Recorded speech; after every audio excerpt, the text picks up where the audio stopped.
Bonjour à tous, je me présente, je m'appelle Thomas Langlois, je suis psychologue, je suis rattaché au laboratoire CERPPS à Toulouse, à l'université Jean Jaurès, et j'ai le plaisir aujourd'hui de vous présenter notre travail sur l'évaluation du groupe Accept Voices, qui est un programme pour aider les patients atteints de schizophrénie à gérer les hallucinations auditives qu'ils peuvent subir, donc les voix qu'ils peuvent entendre. Je tenais tout d'abord aussi à remercier les organisateurs du congrès de me donner la possibilité de vous présenter ce travail, n'ayant pas pu me déplacer physiquement au congrès. Donc, j'espère que vous aurez suffisamment d'informations et vous pourrez me contacter grâce au mail que je donnerai à la fin de cette intervention si vous avez des questions concernant ce travail. Je n'ai pas de conflit d'intérêt à déclarer pour cette intervention, pour ce travail, et je vais recontextualiser euh, notamment la notion d'hallucination auditive pour la schizophrénie, puisque les hallucinations auditives dans cette population sont très fréquentes. Beaucoup de ces patients subissent des hallucinations auditives qui persistent dans plus de 50% des cas malgré la prise de neuroleptiques. Elles génèrent une grande souffrance chez elles et elles peuvent amener 33% d'entre elles à se suicider, ce qui est vraiment très très important. Et elles participent activement aux comorbidités dépressives, anxieuses et au suicide. Sur le plan du vécu et de la gestion des voix, les stratégies qui consistent à ignorer ou éviter les voix sont reconnues comme inefficaces car elles augmentent la fréquence et parfois même l'intensité des voix. Et dans la schizophrénie, il y aurait aussi un faible contrôle des phénomènes hallucinatoires qui persisteraient dans le temps. Alors que dans les populations dites non cliniques, il y aurait un meilleur contrôle des voix et celle-ci serait moins persistante. Donc on voit bien que dans la schizophrénie, c'est un vrai problème, l'expérience d'entendre de voix et de vivre avec les voix. Sur le plan des interventions thérapeutiques non médicamenteuses, les TCC sont reconnus comme étant les approches thérapeutiques qui peuvent aider les patients. Et plus récemment, les TCC dites de troisième vague ont permis d'apporter de nouveaux éléments, notamment des aides pour aider les patients à focaliser leur attention sans jugement sur les voix qui apparaissent dans l'instant présent, pour diminuer la lutte et la résistance qu'ils mettent en place contre les voix, mais aussi de changer la relation qu'ils ont avec leur voix et leurs pensées qui y sont associées, donc, grâce à des techniques de diffusion notamment.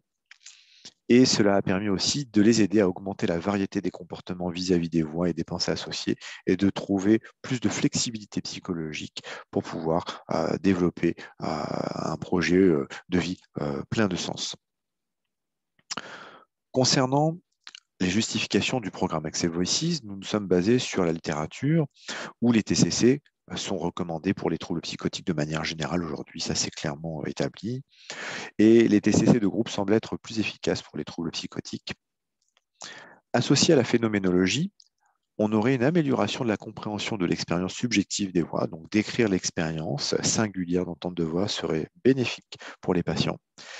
Et lorsqu'on apporte des explications sous forme de psychoéducation, on augmenterait la connaissance et une meilleure compréhension des phénomènes hallucinatoires qui réduirait les rechutes.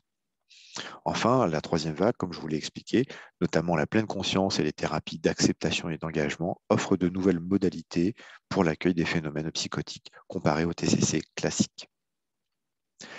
Sur la base de ces justifications, nous avons donc monté le programme Accept Voices, qui est un programme qui s'adresse aux patients souffrant de schizophrénie et qui est un programme qui se présente sous forme de 6 séances d'une heure environ, à raison d'une séance par semaine sur 6 semaines. Il y a des petits effectifs, donc à chaque session, 6 patients pour éviter trop d'anxiété et encourager les patients à venir participer et échanger sur leurs expériences hallucinatoires pour développer des compétences pour mieux faire face aux hallucinations auditives qu'ils peuvent subir. Un livret thérapeute est donné aux thérapeutes afin de les aider à pouvoir guider les séances, mieux les gérer et avoir des consignes claires pour pouvoir gérer chaque séance, avec des supports vidéo qui peuvent être aussi donnés pour les thérapeutes.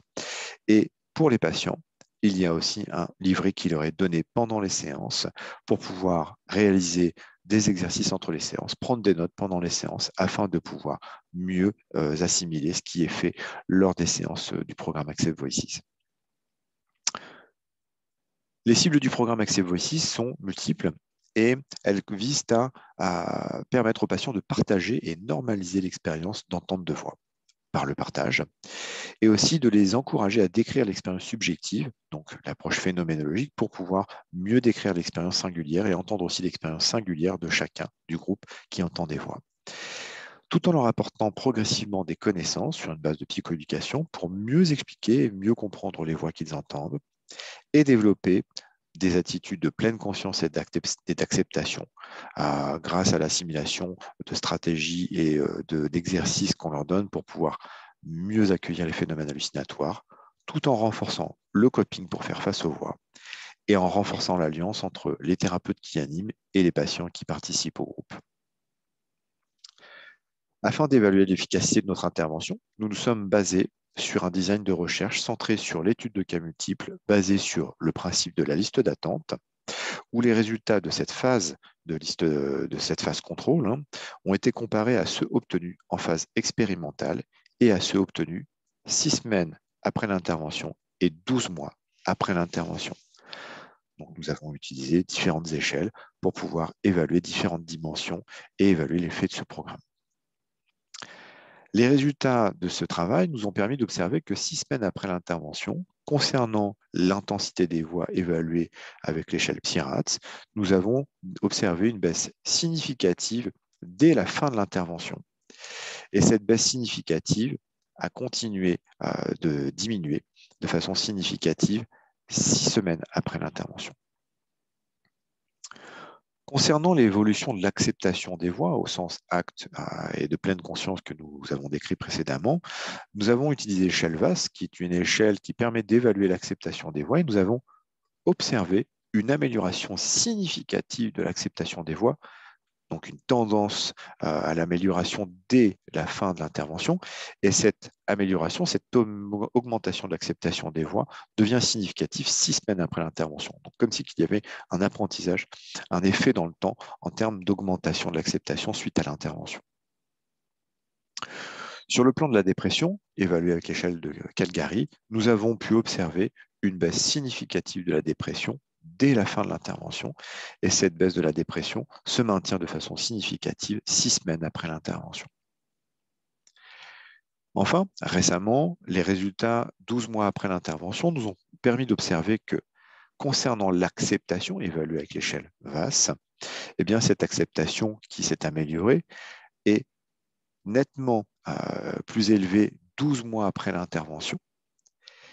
Et concernant la dépression, nous avons également observé un maintien de la baisse de cette dépression 12 mois après l'intervention. Ces résultats sont intéressants puisqu'ils sont venus conforter déjà des observations que nous avons pu faire lors de notre travail sur la validation de l'échelle VAS, où nous avons pu observer que dans les populations cliniques, notamment les personnes souffrant de troubles psychiatriques tels que la schizophrénie, l'acceptation était faible, l'acceptation des voix était faible et était associée à la dépression.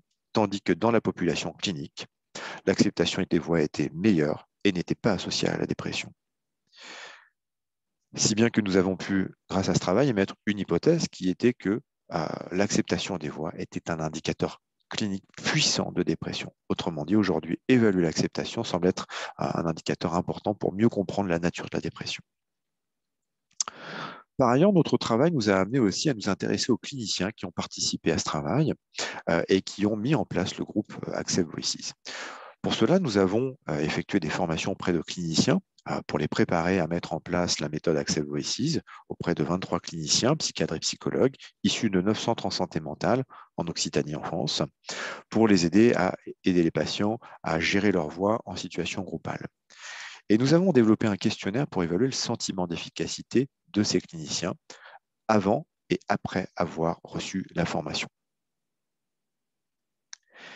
Les résultats de ce travail nous ont permis d'observer que ce soit pour l'approche groupale ou pour l'approche individuelle, avant la formation, les cliniciens avaient un sentiment d'efficacité modéré pour aider leurs patients à gérer leur voix de manière générale.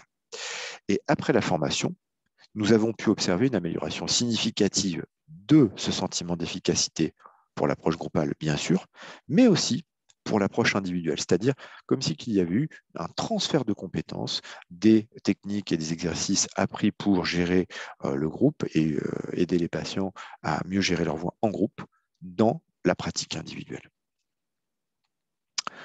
En conclusion et les perspectives de ce travail, nous pouvons dire que le programme Accept Voices est une intervention qui est adaptée pour la gestion des voix des personnes avec une schizophrénie en santé mentale et qu'il y a un réel bénéfice pour les patients, donc que ce soit pour les patients qui sont hospitalisés mais qui sont aussi dans un processus de réhabilitation.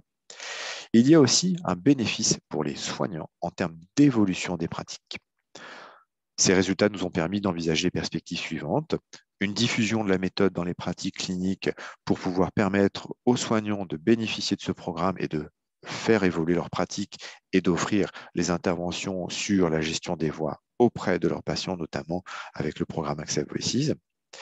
Et aussi, en termes de perspectives de recherche, nous avons donc envisagé de travailler sur l'introduction par exemple, de pères aidants dans le programme, de voir l'effet de l'intervention des pères aidants pour pouvoir optimiser ou non les effets de notre intervention, et également des études randomisées qui prochainement verront le jour afin de pouvoir évaluer à nouveau l'efficacité de notre programme avec ces évolutions et les améliorations de certains modules que nous pourrons mettre en œuvre prochainement. Voilà, je vous remercie pour votre attention. J'ai été heureux de vous présenter ce travail. Si vous avez des contacts, des questions, pardon, ou des besoins de formation sur ce programme, n'hésitez pas à me contacter à l'une de ces deux adresses. Je me ferai un plaisir de vous répondre et d'échanger avec vous.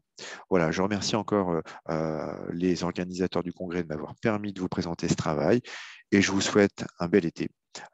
Au plaisir de vous rencontrer et d'échanger avec vous. Merci, au revoir.